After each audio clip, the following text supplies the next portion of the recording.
چرا ماما؟ همه چی خودتو دوست ندارم، پایتو دوست ندارم. خب ولی من پایی تو خیلی دوست دارم ماما. من کف پایتو دوست ندارم. کف پایتو رو دوست ندارم. خب ولی میذاری من کف پای تو رو بوس کنم؟ من بزرگ شدم اینو بهم بده. هم لبه آرنج‌تاشو بده چون تو اون موقع پیر شدی دیگه.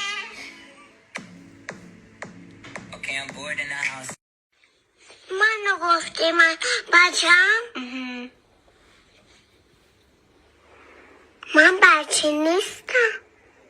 بچه نیستی؟ نه. چرا؟ اینکه من بزرگ